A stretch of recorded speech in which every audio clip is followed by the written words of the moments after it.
What is going on, everyone? My name is Andy. Welcome back to another FPL video. In this one, we're discussing the latest price reveals that FPL have put out. It does look at this point like they are going to string it out for a little while. So we had some on Friday, we're getting some on Saturday. There's probably going to be some on Sunday and Monday. And at that point, if they do 5 a day, that'll be all 20 teams out. And hopefully launch would then be Tuesday or Wednesday. Fingers crossed it's a bit earlier, but it's not looking like that right now. So as long as the prices keep coming out and you enjoy watching them, I'll keep making videos on them. So give it a like if you enjoy it. Hit that subscribe button and let's get into the first team. Okay, let's start with Liverpool, right? And we'll talk about the GOAT first of all, right? Salah, the greatest FPL player of all time, 231 points or more in every single one of his 5 seasons at Liverpool. Doesn't look like slowing down anytime soon. I know at the end of last season he maybe wasn't quite as good, but the guy is still ridiculous. He's got Bournemouth and Fulham in his opening 4 games. He'll almost certainly be my game week 1 captain. And I've seen some talk on Twitter already, and we have to kind of put some context around it. People, when they're this far out from the deadline, will talk about doing the things that they won't actually do when they get to the deadline, like not having Salah. But one of the reasons that people are talking about is because of the prices. But Salah's only 0.5 million more than last year, and he's probably going to go and get another 200 plus points. He's got 2 promoted sides to play in his opening 4 game weeks. To me, he's just a no-brainer. They would have had to price him at like 13.5, 14, 14.5, something like that to make it a decision. As it stands, I think it's very difficult to go without him, right? So I think Salah will be in our sides for most people anyway. And yes, Diaz is 5 million cheaper, and value does come into how we build our squads. But at some point, the value is in a consistent captain. And Salah, out of all the forward options they've got, bearing in mind, even without Mane, they still have Diaz, Nunez, Firmino, and Jota. Unless they sell any of them, Salah is going to be the most nailed, right? So even for 13 million, I do think he's a bit of a no-brainer, if I'm honest, right? And I think I'm not going to spend too much of the time between now and the game week 1 deadline using brain power trying to figure out how I can go without him. He will almost certainly be my captain in game week 1. Trent Alexander-Arnold is too cheap. 7.5 million for a player that right now, if he stays fit all season, is likely to get another 200 plus points, is just too cheap, okay? If we've already seen that Diaz is 8 million, Saka is 8 million, I'm expecting Mason Mount to be 8 million, I'm expecting Bowen to be 8 million as well. Trent Alexander-Arnold is as good, if not better, than those options because of his consistency in attack and returns, the amount of clean sheets he gets, and the fact that he starts nearly every game as well. It's absolutely crazy that they're reluctant to put him up to 8 million or above, right? So 7.5 is exactly the same as last year. Now, I don't really moan too much. I just get on with it, right? This is his price. I'll get over it. I'll just put him in my team.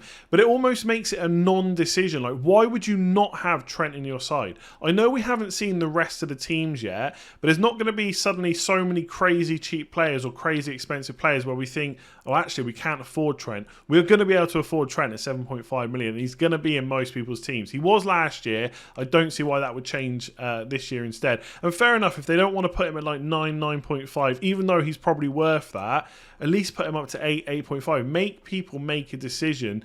And yes, you could go without him, but like I said, why would you? There's just no reason not to. And Diaz is a pretty good option at 8, but I was looking at Nunez. He mostly, over the last 3 seasons, has played centre forward. He only played 1 game from the start off the right, from what I could see, and has played off the left a little bit. So I do think there could be some rotation. Diaz will probably be fairly good value at 8 million, but I don't think he is necessarily a no-brainer to put in our sides. And one of the reasons for that is Robertson's $1 million cheaper, right? We know, yes, he's got some competition from Tsimikas, but we know for most games, Trent and Robertson are going to start right back, left back. They are both probably better than Nunez, Jota, Firmino or Diaz. Unless there's some injuries up front, I do think as it stands, if people are going to put 3 Liverpool players in, it will probably be them. The only way that can be stopped right now, and I don't have all the prices just yet, is if like Chelsea defenders or Spurs defenders are so cheap that actually they're super good value, you might put them into your defence, free up that 3rd Liverpool spot, and maybe go for Diaz instead, right? But I just think Darwin Nunez at 9 million is just too expensive to put in, at least from game week 1. Now, the way they price players don't have to be so that we all have them in our side straight away. If Nunez at some point is nailed on to that centre-forward position, yes, 9 million will be great value. But I think with all the players they've got there, there is going to be some rotation. I just don't necessarily see him coming straight in and playing week in, week out. And I know people will quote the price, but we're in like 2022, right? Teams at the top are spending ridiculous money. They need big squads. I don't think that the money spent on Núñez means that he plays necessarily every week. Again, this is just a reaction. We'll wait and see what happens in pre-season. If he's starting regularly over Firmino, and we think that that might start happening at the beginning of the season, where it's Diaz, Núñez, and Salah, then maybe we go for him. But I just don't see it. And also, do we think total points don't necessarily matter because we don't have to keep players in our team the whole time? But do we really think that Darwin Núñez is going to get better points per match than Robertson over like kind of a period of 5 to 8 game weeks whenever we might own a player? I don't think so. And you save 2 million. So right now, as it stands, the templates are going to look very similar. It's going to be Salah and Haaland. Maybe instead of Haaland or Salah, you have Kane or Son. A lot of people are going to try and pump money into the defence, and then we're going to try and get really cheap options that we hate up front, like our forwards, after they were really bad last year. And I should say, at the time recording on Saturday, I've not seen the rest of the prices released today yet when I'm doing this Liverpool section, because I need to do it in parts just because it's the weekend. But that is what it looks like right now. Yes, Alisson at 5.5 million is a bit more viable than when he's 6 million. But again, no one's going to go for him. It's going to be Robertson, Trent, Diaz and Salah. And Van Dijk possibly at times could be a good option. At 6.5, we'll have to wait and see what Matip comes in at, but Konate might get more minutes this year in the league as well, so there's probably just going to be too much rotation. So look, it's great because we can fit all these players in our side, but it just doesn't give us too much of a choice. If you've got Salah and Trent on your side and you've got space for a £7 million defender, for most people looking at those fixtures, they're going to go for Robertson over Cancelo and just triple up on Liverpool, as we have done for the last few seasons. So let me know, do you think the prices are too cheap? I'm not saying, look, go and price Trent at 10, but at least make him 8 million, surely. Okay, so let's talk about Man United, and I kind of say that with a smile on my face because I know the instant reaction is just to say no to Man United. They were really poor last year, especially under Rangnick towards the end of the season. The players have given up. I think you need to put a bit of context around it. There is a new manager in now. He is a permanent manager as well. I cannot imagine that the players play that badly under Ten Hag at the start of the season. So I would expect to see a better Man United. I'm not saying they're going to get to like Chelsea, Spurs, Liverpool levels straight away, but it should be a bit better than they were last season. Obviously, with pre-season, we'll start to look at who Ten Hag kind of fancies in terms of starting 11 as well. Obviously, you're not necessarily going to get players that play week in, week out, but there probably will be players that play the majority of games as well. So pre-season might help us a bit with that. But ultimately, because of how bad they were last year, we need some good prices for them. So I'll come on to that in a second. Really quickly, the fixtures. Leicester and Southampton both defended really poorly last year. Now, Leicester did have quite a few injuries, so they may perform better. But if you look at the expected goals conceded stats, Southampton and Leicester were both really poor. Brentford isn't that bad of a fixture, and Brighton at home could be okay, right? Basuma's gone now. Brighton do tend to defend quite well, but it's at Old Trafford. So 4 out of the first 5 fixtures are okay, depending on what you think about Brighton and Leicester. Obviously, the Liverpool game is difficult. Looking at the prices, my instant reaction is that Ronaldo and Fernandes are going to be too expensive for our Game Week 1 sides. Again, we don't necessarily need to have players in our squads in Game Week 1 and then carried all throughout the season. But when you're looking at like Saka at 8 million, Diaz at 8 million, who's going to spend 2 million more on Fernandes when he probably doesn't have penalties anymore because Ronaldo's still around? If Ronaldo's not playing, maybe Fernandes takes them. But I think 10 million is going to be too expensive. And the same with Ronaldo, right? I know money is tight at the start of the season, but everyone's going to do what they can to find the extra million to go to Haaland rather than having to pay just 10.5 for Ronaldo. So it's probably an okay price, but he's another year older, might miss a few more games this year. I just don't think either of those two are going to be in our Game Week 1 sides.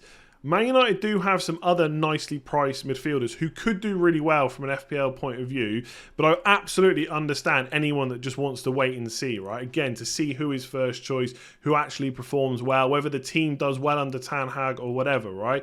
But Sancho at 7.5 million could be decent. And if we look at the other prices as well, Rashford's coming in at 6.5 million. That is so cheap. I think he was like 9 or 9.5 last year. That is a huge drop. Martial is obviously back as well. He's probably going to be around the £6 to £7 million mark. So if one of those players hits the ground running and looks to be first choice in pre-season, they could be a decent enough enabler. I can't believe I'm saying enabler for a Man United midfielder, but Rashford has got the capability to get goals, get assists. He had an awful season last year, But 6.5 million is not a risk, right? 9.5, no chance I'm going for Rashford. But 6.5, if he's a starter under Ten Hag, with Brighton, Brentford, Southampton, Leicester in the opening 5, it could be worthwhile if you need a cheap midfielder. Bearing in mind a lot of the key ones from last year will have gone up. So I'm not writing him off. I'm not trying to convince you to put him in your side.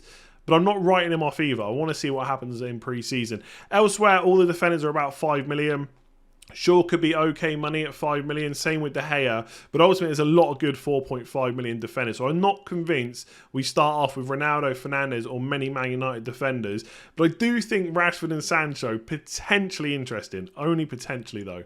So Leeds is the first team where I think I've looked at a couple of the players and thought they're a little bit too expensive. For most players, I think they're either just right or they're actually too cheap, but not really with Leeds. So Bamford's coming at 7.5. Now, I don't necessarily think that's an awful price, but I do think he probably would have been better at 7, okay? We know he can perform at 7.5, but he just had the whole of last season off. Rafinha's probably leaving. That's why they haven't given us Rafinha's price, I would assume.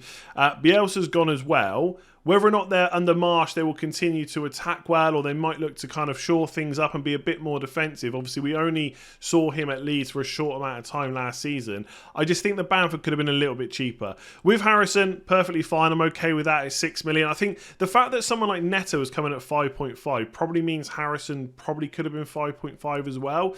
But he's okay at 6. It's nothing special. I don't think any of us are going to have Leeds players in our Game Week 1 squad, to be honest with you. Meslier at 4.5. Again, you look at the other keepers. Sanchez is 4.5. Raya is 4.5. Why would we want a Leeds defender for the same price? I'm just not sure about that. I think, yes, he might make a few saves, but Leeds' defence, since they've come back into the Premier League, has been awful, right? If you've got an attacker and you see Leeds on the fixture list, that is a fixture you're hoping for some points in. So Leeds' defence just not worth going for. The fixtures are okay. Wolves at home, Southampton away, opening 2 fixtures. You've got to play Everton and Brighton in the opening 6. But I think with Chelsea and Brighton 3 and 4, game week 3 and 4, I would probably mostly avoid. If we look at the other prices, how on earth Leeds have a £5 million defender? I do not know. Now, I'm not going to say I know a huge amount about this guy. I did a little bit of research because I don't want to go too in-depth until we start the game's release and we start going into kind of cheap defender videos and stuff like that. He does seem to have a bit of goal threat, but he plays for Leeds United, and I don't think they're going to suddenly become this great defensive team. And if Tomiyasu and Ben White and Dunk and Lamptey are 4.5, why is a Leeds defender 5? You just price him out of the game straight away. Sure, if he scores a few goals early on and Leeds look like this defensively dominating team, maybe we buy him, but I think his price is just going to drop and drop and drop until we eventually probably never pick him up still. Elsewhere, I think Gelhardt suddenly up to 5.5 as a not first choice striker. We're never going to go for him. It's too expensive. Rodrigo is now a midfielder at 6 million. Meh, could be okay. Daniel James, we ain't going to go for him. Aronson, possibly, right? New signing. Let's see how he does. He's only 5.5. But I just think, I look at most of these Leeds players and I think there is a better player for the same price or cheaper in other teams. So I think from game week 1, Leeds are probably going to be a no-go. By the way, I don't know if I mentioned it. Leeds have a £5 million defender. Why? So with Wolves, let's just take a quick look at the fixtures before we kind of react to the prices. So obviously Spurs away, looking at that, is going to be the toughest game they've got. Newcastle at home is not necessarily easy. I know when Howe came in and they made the signings they got last year, like Burn and Target and Trippier, etc., they were a better team. But I don't think that would put you off having a player playing against them, right, if you had an attacker or a defender. And then either side of those two fixtures, you've got Leeds, Fulham, Bournemouth, Southampton. It doesn't get much better than that. So the fixtures are really good and they do have some interesting prices. I don't think that Jimenez is one of those interesting players, though, to be honest with you. 7 million is okay. I think it's fine for him. He probably will be mostly nailed on, I would assume. But I don't even think that's completely certain. And I think given how he played last year, I just don't think I'd want to start with him. Similarly to Sarr. I think Sarr had a great season. I think when you look at the amount of saves he made to give the amount of clean sheets that Wolves got, like if it was a different keeper in goal, a more average keeper, they probably wouldn't have got as many clean sheets as they did. Whether or not he can repeat that, we'll have to wait and see. But I just think if I was going to spend 5 million on a keeper, I'd probably go elsewhere. I don't think it's a bad price. I think FPL have priced him properly, but I don't think he's going to make it into kind of my Game Week 1 squad, to be honest with you. Johnny is a little bit more interesting. Now, Semedo, I think, is injured at the moment. I think he's probably going to be injured for the start of the season. We'll have to keep an eye on what the manager says during pre-season. So Johnny and Aiton Yuri could be the wing-backs. They might even go to a back 4. Again, pre-season will give us an indication of what the manager is thinking. But Johnny's fairly attacking. So for 4.5 million, if he plays regularly, I really like the look of him. I think he could rival the likes of Lamptey, Dunk and Tomiyasu as well from Arsenal, especially with those opening fixtures. Now, the fixtures afterwards are pretty bad, right? I'm just looking at them here. After Southampton, they got Liverpool, then Man City, then West Ham, then Chelsea. So we're not going to want Wolves players for too much longer after game week 6. But for our initial squads, they look decent. And if we look at the rest of the players, again, if you wanted like maybe a more nailed-on defender, Semedo when he's fit or Cody at 5 million, I don't think I'd spend 5 million. I'd probably just go for Kilman at 4.5 or try and bank on Johnny or Aiton Yuri getting regular minutes if I really wanted a Wolves defender. The attackers is where it gets really, really interesting outside of Jimenez, because a lot of people were talking about Neto as an option before the prices were even released. People were saying he's going to be a 6.5 million midfielder, and I think with those fixtures, I want him in my team, and he's coming at 5.5. That is cheap. And if you're going to put in like Salah and Haaland or Kane or Son and then try and get like Trent and Cancelo in your defence, you're going to need some cheap attackers somewhere, and Neto is going to be in a lot of first drafts that you see on YouTube, on Twitter, in podcasts and stuff like that as well. As long as he nails down his place, and obviously he was injured for a lot of last season, he could be decent. Hwang's also moved to a midfielder now instead of a forward. Podence is in there at 5.5. So as with a lot of teams, it's going to depend on who's first choice. But Neto is going to be very popular. That is a good price. So Aston Villa are one of those teams that they are just priced right? There's no players that are super cheap. There's no players that are stupid expensive. They're just all about where they should be, and they're just not exciting at all. Now, part of that is the opening fixtures. I think having West Ham, Arsenal and Man City, and even Palace away in game week 3, they are 4 fairly difficult fixtures. I don't see too many goals, don't see many clean sheets there either. So I don't think I'm going to be looking at too many Villa players early on. At some point, they'll probably find their way into the team because they're just okay prices, but there's nothing to get excited about. Like Coutinho at 7 million and even Watkins at 7.5. I know it's not a directly fair comparison, right? Because you can get much cheaper defenders that are great value than you can forwards, okay? So if we're comparing like Watkins and a 4.5 million defender, that is almost certainly going to be better than Trent Alexander-Arnold and a 4.5 million forward, right? The 4.5 million forwards will just be awful. I've just even seen Gelhardt is 5.5. But the thing is, you are probably going to be able to have 1 or 2 bench options that are just complete duds where you don't have playing players. And then if you are weighing it up, like playing 4 or 5 at the back and having Cancelo or Robertson or Trent instead of Watkins or instead of Coutinho, you're going to take that every time. So again, I think the prices are fair. I just don't think they're anything to get too excited about. I just don't see me spending 7.5 million on Watkins, especially early doors. And the same with Cash. 5 million is fine, but I don't think he's probably worth it. I think there's going to be either better 5 million options or just better 4.5 million options. It's kind of the same across the rest of the team. Again, Martinez is 5 million. It's perfectly okay. Ramsdale's also 5. Sarr's 5. You can get Raya and Sanchez for cheaper. David De Gea's 5 as well. Again, I just don't... I think last year his price was obviously stupid high because of how well he did the season before. So again, 5 million is probably fine. Same with Luca Dean. And they have signed, obviously, Diego Carlos now. So maybe the defence will be better and worth it.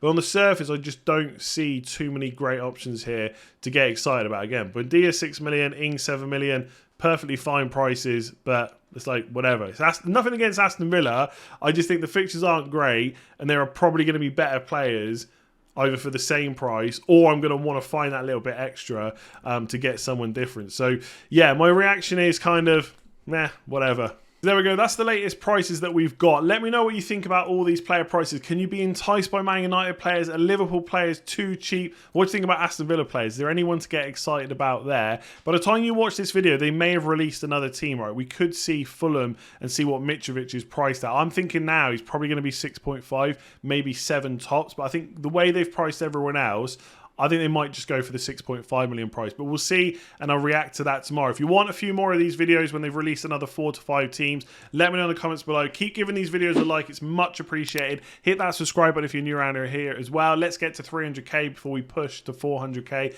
Otherwise, I will probably catch you again tomorrow for some more price talk.